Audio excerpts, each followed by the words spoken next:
I just think taking a relational approach and really getting to know the people that you're working with and your supply chain is just so important. And that's when you can, evolve these relationships into great initiatives like the Good Grain initiative, or like a new product that you might launch, or whatever it is, whatever you're doing in life, take a relational approach, I reckon. Welcome to Sustainable Tables podcast, Seed to Table.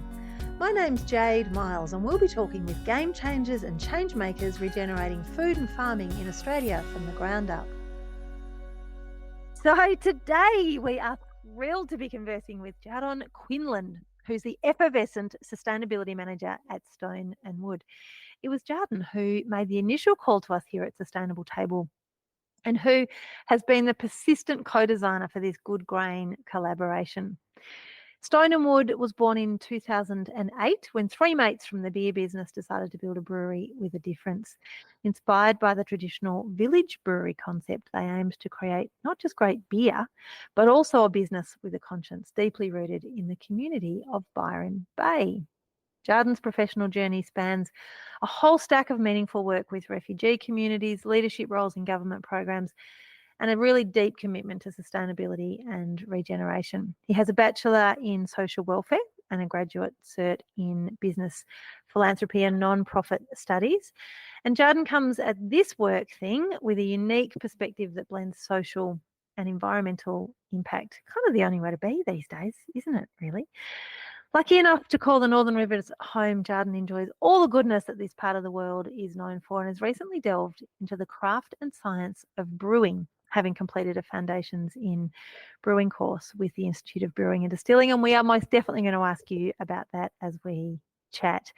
Today, we're going to be delving into the juicy details of what it's taken to create the Good Grain initiative with Stone and Wood and us here at Sustainable Table, and also why you were so very eager to create a fund aimed at enabling regen change makers in the brewing and malting supply chains.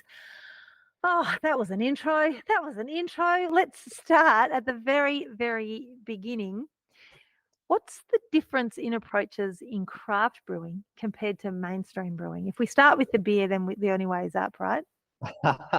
Look, really amazing question to get us, to get the wheels spinning this afternoon.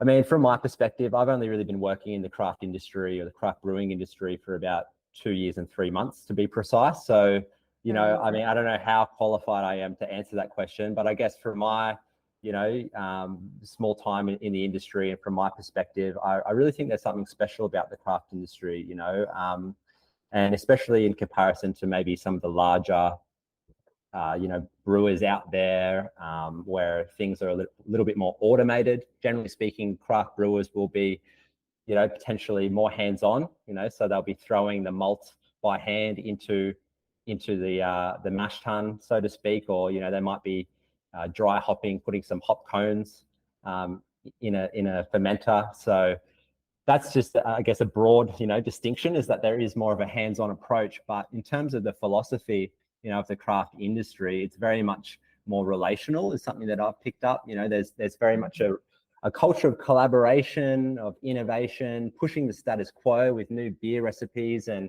it's really the pointy end, it's really the pointy end of the brewing industry, where you've got brewers that are experimenting, they're looking at new ways of brewing, they're generally speaking just more willing to be more intentional and learn and collaborate. And yeah, I by no means do I mean to kind of write off any big brewers by that comment. I think there's some awesome, brewers that are doing good stuff in the big end of town. But yeah, I think anyone will tell you that the craft industry, there's something special about it for sure.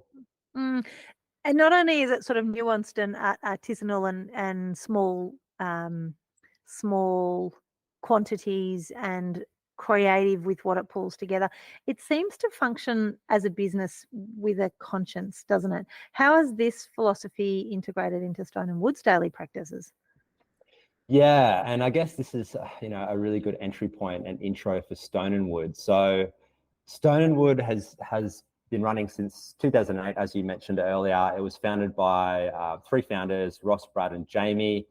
And so they essentially left Big Beer. They left Big Beer to start a small village-style brewery. And the whole ethos around Stone and Wood was that village brewery, the village brewer model.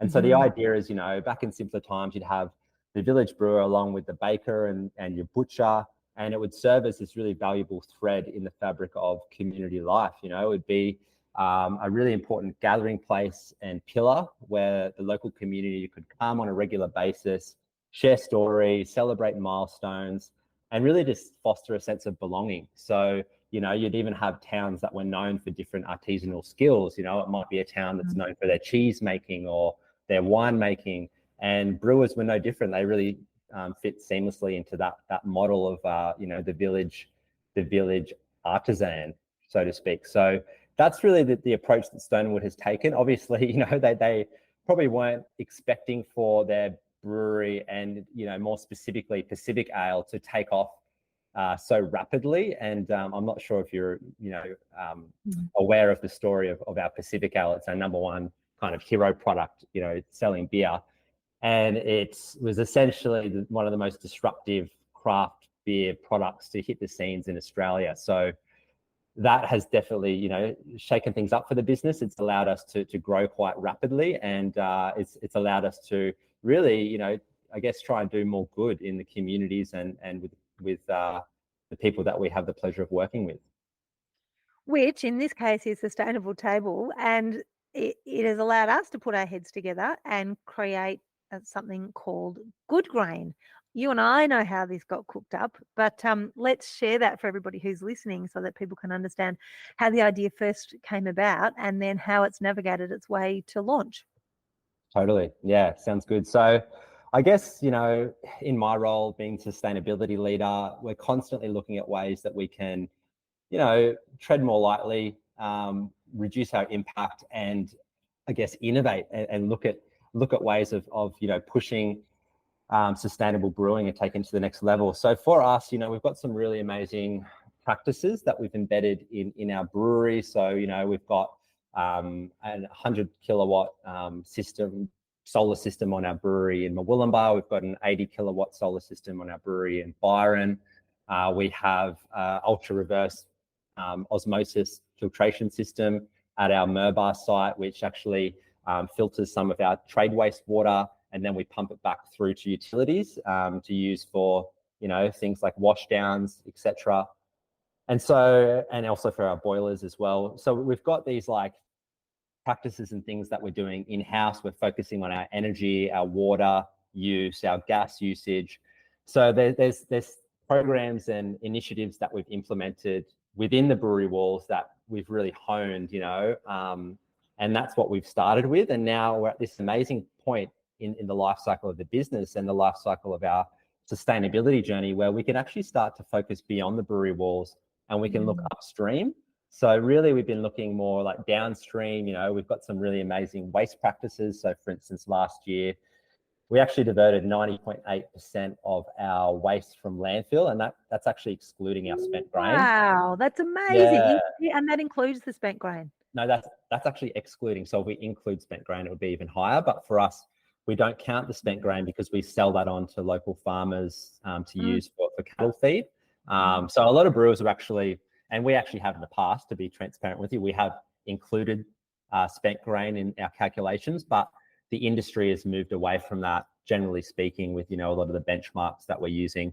And the reason for that is because spent grain is actually, there's a lot of it. We produce a lot of it. So if you include it in the calculations, it actually jacks the numbers up, and it makes it look like, it's actually close to, exactly. So there's no point. It's not very transparent of us to do that.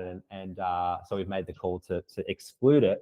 And we've got some very sophisticated, waste management streams, a lot of single streams. We also send our residual yeast and our biomass over to a local contractor that turns it into compost. And so for the last 8 years or so, since around 2014, I believe, we started supplying a local contractor called Coastal Feeds, and they've been supplying local farms, organic and regenerative, farmers, for instance, with compost that's made from the leftover yeast from our beer. So that there's is very so many cool things. Yeah, just circular economies in smaller communities and smaller businesses with consciences that have the ability to align their values and make a difference together is always so much more profound than a whole heap of people working individually, like hundreds and thousands. You need to stick them together on the butter on the bread. 100%. And I guess, that was a bit of a tangent, but coming back to your original question, apologies for diverging there a little bit. But, looking outside the brewery walls, we were like, well, how can we actually make a difference? Because now we're at this amazing, point in our journey where we can focus upstream, look at our procurement practices. And I think that we thought, well, there's a huge opportunity around agriculture, because beer is an agricultural product. As you know, it's malt, hops, yeast, water. It's essentially a pure agricultural product. And so when we're looking at the environmental footprint of beer, a lot of the research suggests that malt and grain, barley farming in particular, has one of the highest levels of impact. So our cousins over in America, New Belgium, they're actually kind of like a cousin or a sister brewery to us. They've done an amazing, carbon assessment that they've made available for all of the craft brewers in America and globally. Very comprehensive, very well done. And they've essentially highlighted that barley farming has an emissions equivalent to the combined footprint of their electricity, their gas, and their water combined. So it's quite staggering. There's also some amazing research that's been done back in 2012 from the Beverage Industry Environment Roundtable, and they revealed that malt's overall carbon footprint accounted for approximately 39% in Europe, so almost 40%, and 33% in America. So it's one of the largest contributors to beer.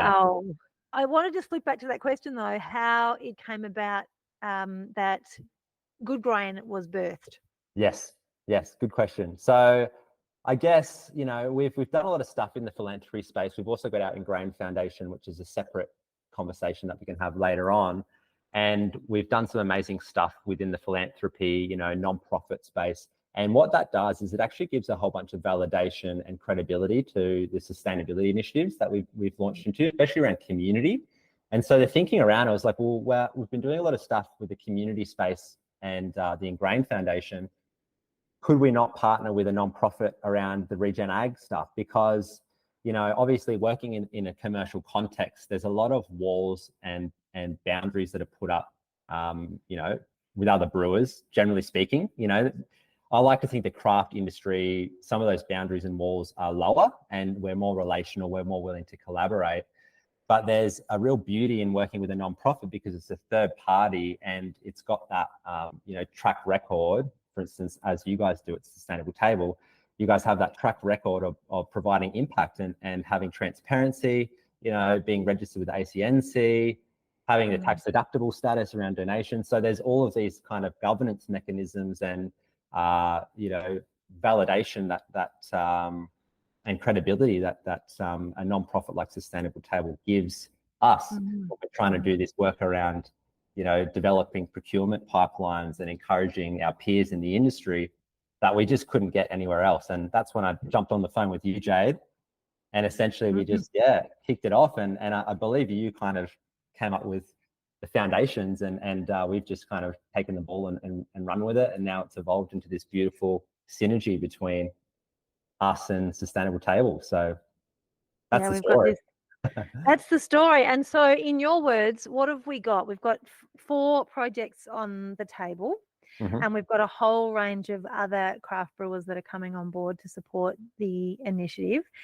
Tell us what in your words, what you hope to achieve from this is only year 1, so we're really trialing with these first 4 projects to see how easily and how effectively we can support them. But what's the ultimate goal of Good Grain?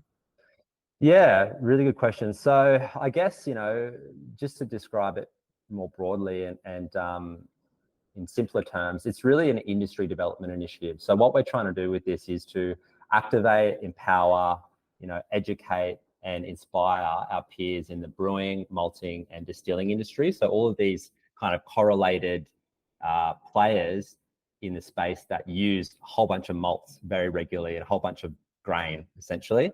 And we're wanting to gather the supply chain together and essentially just rally everyone together to make some positive change. And, there's some amazing stuff happening across our industry with regards to, brewers associations and institutes. So, we've got the IBA in Australia, we've got the International Brewing and Distilling Institute, which is pretty well known. There's also things like the GABS Festival. So there's all of these kind of collaborative movements that are already there, obviously different purpose. And so our thinking around is, well, could we create something similar where we've got a whole bunch of brewers and distillers and maltsters coming together and essentially just, pledging their commitment and their willingness to learn more about regenerative agriculture in the grain space, because that's where we're going to have the biggest impact on our procurement, with our procurement and scope 3 and, upstream. That's where we can have a huge impact. So the idea is to rally the supply chain together and essentially fund an impact fund that, encourages and funds more regen grains for the industry. So it's really a circular model. And as you said, it's the pilot phase. So we're in the first year where we're really just trying to figure out what this looks like. And I guess the thinking around this is there is room for iteration and there is room to be dynamic and potentially to change things and with our learnings as we go. And really hoping that we get more and more brewers, distillers and maltsters on board as we continue to push this forward. Yeah, I guess our thinking was that if we could just find what it was that would be the lever or the tipping point to put some pressure on those who are sort of further down the supply chain that have the ability to provide really solid national Australian paths to market, to bring to the growers to consider changing their practices. It might expand or change the way our wheat and barley and grain sector change what they do in the paddock. And that seems kind of far-fetched to imagine that if the brewing industry changed their procurement policies, that we could actually get farmers to change their growing practices. But actually, if there is a path to market and there is a viable and premium price point, then actually it gives them reason to consider even putting in trial plots or smaller pilot plots. But regardless, it actually gives them the ability to try something that they mightn't have otherwise.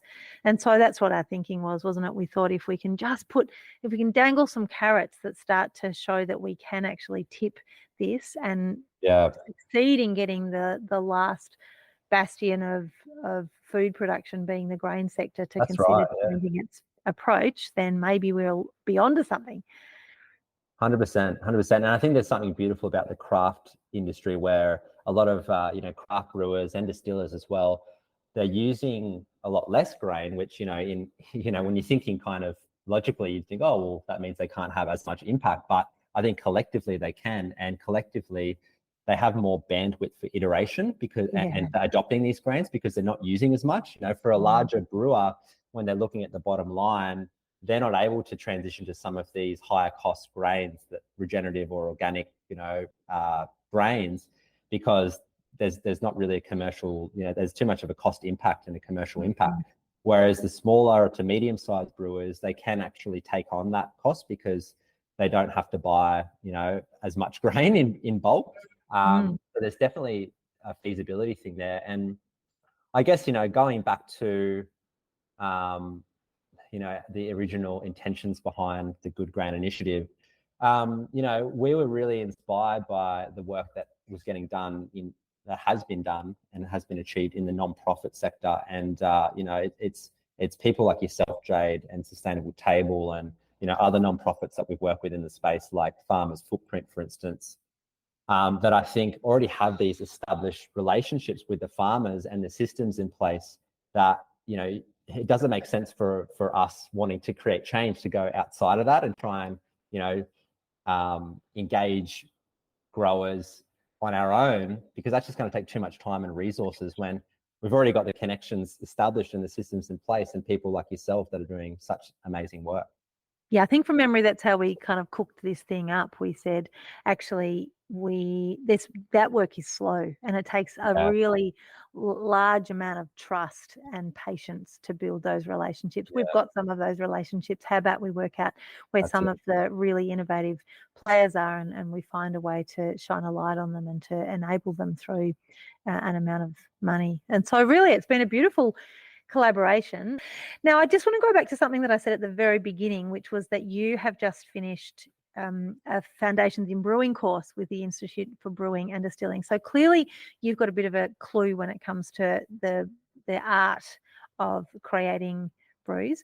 Mm-hmm. What does it look and feel and taste like? Just pretend. No, I reckon even with 2 years and 3 months under your belt, I reckon you'd have probably more idea than most about what it actually looks like. But would be keen to know what it looks like when you use regenerative grains or unusual varieties of grain instead of the mainstream ones that are readily available as the brewer. Yeah, totally.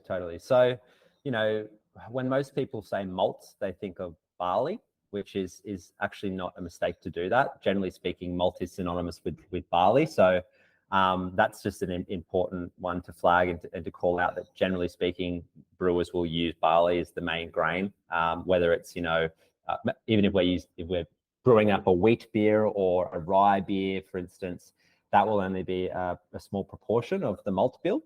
But I mean, that's also really exciting in terms of sustainability potential, because Australia actually grows about 30 to 40% of the global malt in the supply chain. So that's I guess another factor contributing to why this project is so important. We can not only influence the industry locally and nationally in Australia, but if we're able to support growers to transition to regenerative practices and create a market for them here in Australia, then that also influences brewers overseas, in Asia, for instance, that are using heaps of this malt.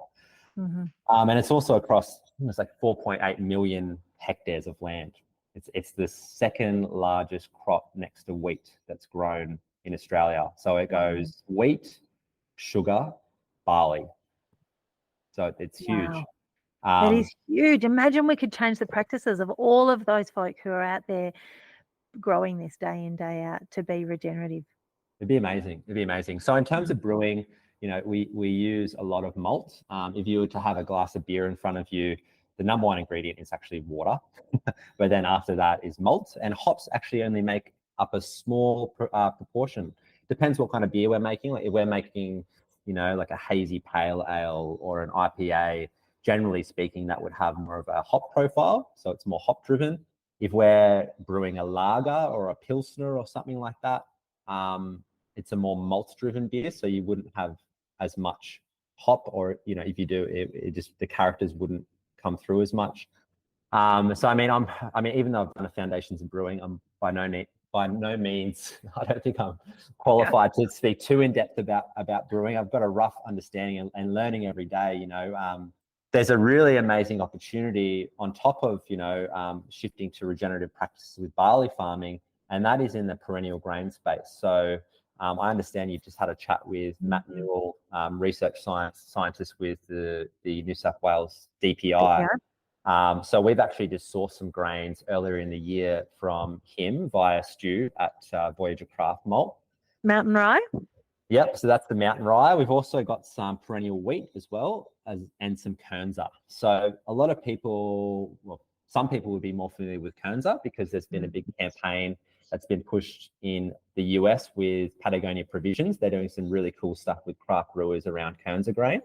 And we're trialing these grains. So we're going to start with really small batches and brewing at our Byron Bay tasting room. We're going to start brewing some little pilot batches. We've already started brewing with the perennial wheat, which is actually a hybrid cross between Kernza and conventional wheat. So it's I call it semi-perennial. Like Matt, if you talk to Matt, he'd say it's not as perennial as the other grains. You only get, I think, harvest from up to 2 years. So it's like only a little bit more perennial than a conventional annual grain. But we're really excited about mountain rye in particular. And that is, I guess, from conversations with Matt and our understanding around that grain, there is a huge potential to further develop that grain and experiment with it. Rye is its closest relative, so it's a perennial, I guess direct ancestor of the kind of conventional rye. And so, we've used rye before back in the day with the Roggen beer, which was before the German brewing laws came into effect in Germany. A lot of the OG brewers in Germany were brewing up rye beer, and they're actually using it quite a lot. And so when you're brewing a Roggen beer, it's about 30 to 40% rye, which is pretty cool. So there's also distillers that make rye whiskey, for instance. So yeah, there's a huge potential with these grains as well, and we call those adjuncts. So essentially grains that we add on top of the malt bill. So they won't be the base malt, but they'd be added in there for different flavor profiles or for particular styles that we're brewing. And so we're really excited about the potential of perennial grains. I also had a really good chat just yesterday, actually, with Chris and Gab. So they work with Sailor's Grave Brewing, and they've been brewing for quite some time the Dark Emu Lager, which is using a native Australian indigenous grain called kangaroo grass. Yeah. So there's already brewers that are starting to experiment. Topher from Wildflower has been using some of these grains as well and really pioneering work in this space. So we're just really stoked to be a part of this movement of brewers in Australia that are really, taking the front foot and pioneering perennial and native grain in Australia in this kind of context. Really the cool. potential to move the needle for ecological stewardship purely through the brewing sector is almost unfathomable. It is far-reaching and it's really exciting. So I really do take my hat off to you guys who are leading the charge in this. It's bloody fantastic. Hey, I've got another quick question. You guys have just put out a short doco about Regen Ag. I'm keen to know what the response to that has been. Yeah, awesome. Yeah, really good question, Jade. We do have a documentary that was done in collaboration with Shaw Studios. So some people would be familiar with Jack Toohey. He's a bit of an influencer now on the internet. He's got a bit of a profile, and that was actually the profile that he has now is kind of exploded after we've done the documentary. So it's probably been helpful in as a result of, or yeah. We're right. not really. I'm not going to claim as a result of. Maybe I will claim that and see what he says about that. But he's done a lot of kind of advocacy in the homelessness and housing space on social media, and so he's actually kind of his name and his profile has risen to prominence now as a result of that kind of advocacy, which has actually benefited our documentary because he's been able to share the documentary through his audience and his network. So we actually filmed that documentary a few years ago. It was actually before I started with the business. It was about 2.5, 3 years ago that it was filmed, and it's taken some time to get it to market, and we finally got it out to air. Yeah, so it's now available. You can watch it on our website, and yeah, the feedback has been pretty positive so far. Like, I mean, it hasn't been negative, so that's always a positive start. We'll make sure that is included in. I feel like we've talked about a lot of amazing things and some incredible individuals, so we'll make sure that everybody that's been referenced is included in the references links on the show notes, so that anyone who's listening can make sure they can go and find all of these awesome humans. Okay, so before we wrap, one more thing. What's your favourite beer? Well, it'd have to be our latest release, the Northern Rivers beer, NRB. It was just released earlier in the year, and it's made from 70% certified sustainable malt from Voyager Craft Malt, and grown at a certified sustainable barley farm out in Trundle in the Riverina. And then we've included 100% certified sustainable hops from an amazing hopster over in Bamboka, and they're called Ryefield Hops. So we're super stoked about that beer. We're very proud about it. It's a locally distributed beer, so we're only selling it from the border, so from the Tweed kind of Gold Coast border down to Yamba on the Northern Rivers coastline. And so we're selling it in our local backyard, and there's a real ethos behind that beer being, I guess, our flagship sustainable beer. Really, we're really trying to make sure that we're really intentional with that beer. It's a very easy drinking beer, so very accessible in terms of flavor profile. It's got a lower ABV, and yeah, it's just a really refreshing drop. So that's probably my favorite beer at the moment. I think I'm really excited about it, and I'm keen to get the word out there about it and see it grow. So yeah, that's just a little plug for that beer.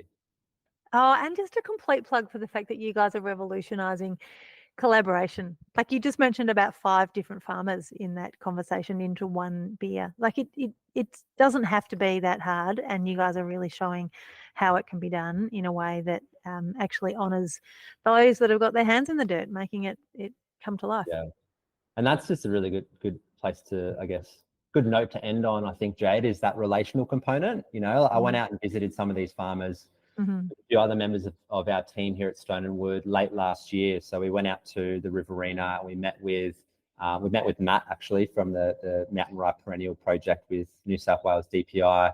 We met with Stu out of Voyager Craft Malt, and then we also met with a farmer called Chris out in Trundle. And I think it's really important, especially in the day and age that we're in, to really foster those relationships. And I guess in general, just to take a relational approach. You know, we're so fragmented and siloed in our society, and we're so pulled apart from things like the attention economy, where we've got these, you know, exploitive technologies and social media and you know, consumerism and hyper individualism, things that are just taking away our attention. And I think there's a real role that we can all play, you know, no matter where we sit in the supply chain, from paddock to pint, or, you know, from whatever industry you're sitting in, to just take a relational approach. You know, just talk to people and build relationship. And even just chatting with you today, Jay, like I feel, you know, like I know you a little bit more than I did last time I had a chat with you, and it builds trust. You know, it builds trust and it builds understanding, and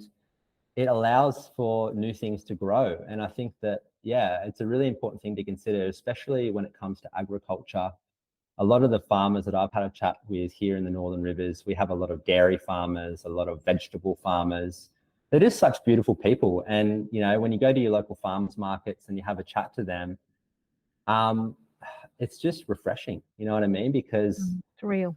They're willing to stop and take the time to just get to know you and have a yarn about their produce and their craft and what they do.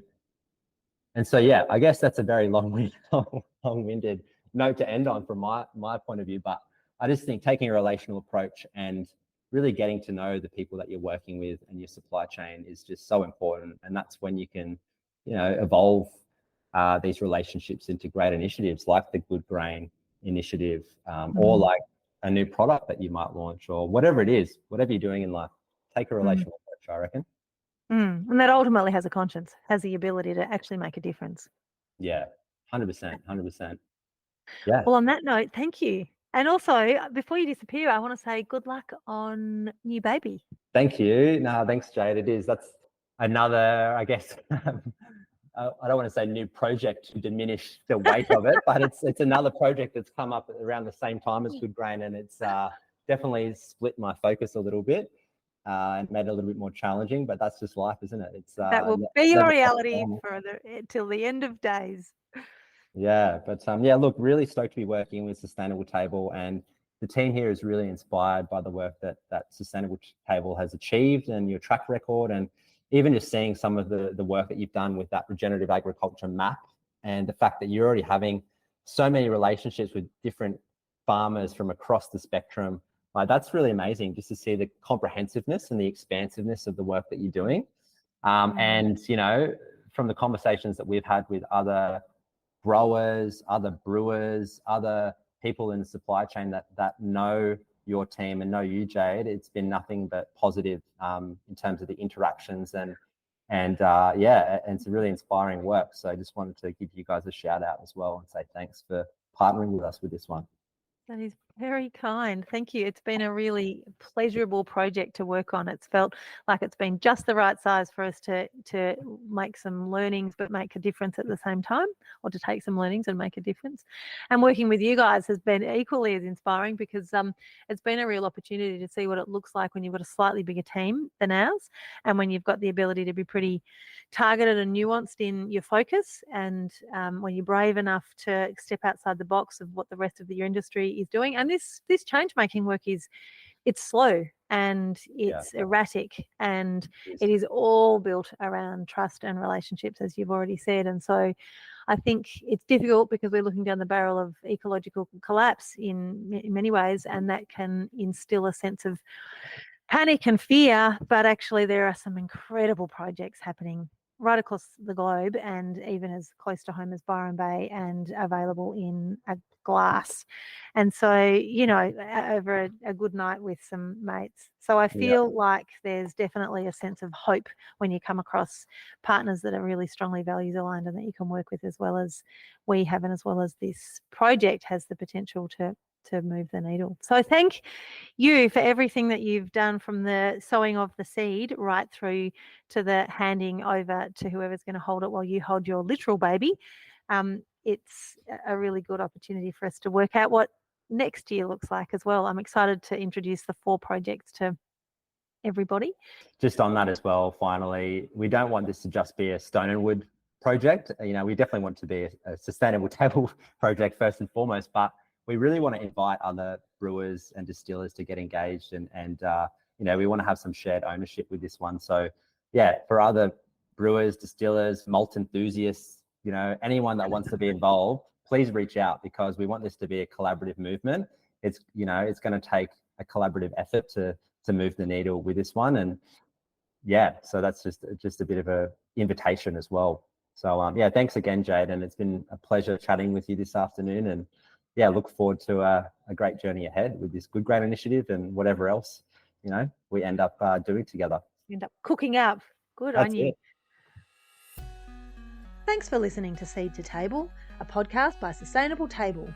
Now you know what the Good Grain initiative is all about. It's time to speak to some of the change makers driving the projects we're supporting. Next week on Seed to Table, we'll be talking with Matt Haggerty, the son of regenerative agricultural rock stars Ian and Di Haggerty, and the company director of Natural Intelligence Farming. He'll be sharing stories about how he's carrying on the farming legacy, and how the funding NIF is receiving from Good Grain will enable them to put power back into the hands of farmers. For those who are interested in learning more about the Good Grain initiative, head to goodgrain.au. If you're a baker, brewer, farmer, or just interested in learning more about grains in general, you can head to the Good Grain Guide on the Sustainable Table website and explore the resources that we've collated. If you've enjoyed this episode, please like and subscribe, and perhaps leave us a review. This podcast was produced and edited by Megan O'Malley, with music by Matt Fasandia. Special thanks to Jodie Clark, Jess Eddy, Sam Salmon and Erin Taylor for your support.